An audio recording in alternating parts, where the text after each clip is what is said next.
Assalamualaikum. Okey, so hari ni saya bukan nak cerita pasal review kereta. Okey, saya nak cerita pasal scammer. Okey, so sekarang ni dah memang berkuasa supaya korang berhati-hati. Okey, dia target kepada customer yang nak buat loan kedai. Okey, loan kedai. So apa yang dia buat, dia akan iklan semua dekat internet macam biasa. Okey, jadi dia minta apa tau? Dia minta IC, lesen je. Okay, dah dapat IC lesen semua, lepas tu dia akan hantar surat. Okay, surat tu dia kata loan dah approve. Okay, dia kata loan dah approve. Okay, jadi dia minta kita bayar dalam 400 ke 400 lebih lah, ke 500 macam tu. Okay, jadi bila korang bayar, so dia senyap tau. So, actually benda ni mula-mula pun dah red flag lah. Satu sebab kereta yang dijual tu memang murah. Lepas tu dia minta korang bayar 400 lebih tanpa korang tengok kereta tau. Lepas tu dia kata, okay, kalau katakan loan dah approve, okay, nanti awak dah bayar, so nanti dia akan hantar kereta tu dekat rumah. Jadi macam pelik lah kan. So benda tu memang red flag lah. Ini kesian lah kepada orang-orang yang desperate, dia nak kereta kan. Dia mungkin yalah, tak ada bajet, nak buat loan tak lepas, tapi dia nak buat loan kedai. Jadi orang tu makan 400 tau. Okay, so nanti saya tunjuk. Okay, dia punya form dia yang saya dapat satu call. Dia beritahu saya pasal hal ni. Okay, yang sialnya kan, dia guna nama company lama saya. Okay, nama company tu kita dah tak wujud dah, tapi dia guna nama company yang sama yang sebelum ni. Okay, company syarikat sebelum ni lah.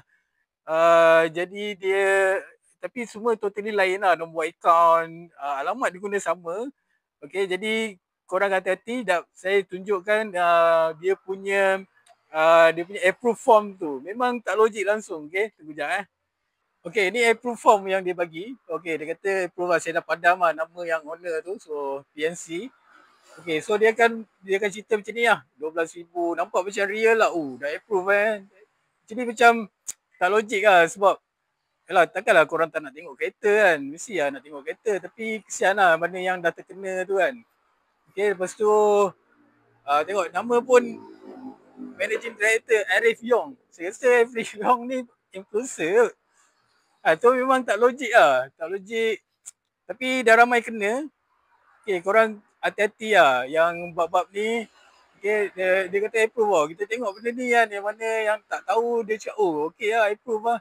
Okay, so dia minta bayar. Okay, lebih kurang macam ni. So ada charges fee dia semua. And lepas tu, dia kata dah siap bayar, nanti dia hantar kereta kat rumah. What? Hantar kereta kat rumah lagi. Bayar 400 je, dah dapat kereta. Memang totally tak logik lah kan. So korang hati-hati lah. Hati-hati yang ada nak buat loan kedai, kena pastikan kedai tu real lah. Kedai tu real. Okay, kita dah tukar nama lah. Kita dah pakai nama Kaziz. Kita tak pakai nama yang lama tu. Okay, so dia guna nama syarikat yang lama. Jadi orang tu check Google balik dan jumpa saya, nombor saya, dan dia call, dia tanya. Saya cakap memang tak ada lah sebab nombor akaun tu memang dia back in pun bukan nombor back in akaun saya lah kan.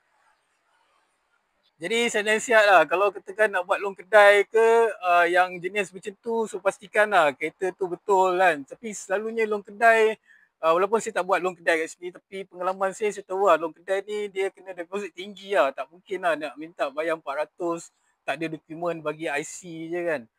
So burn lah nanti 400 lebih, mesti call dia tak dapat je kan. Okay guys, okay, hati-hati So nak beli kereta, hati-hati lah, kesian lah dia orang. Okay, so itu je lah nak cakap. Okay, bye.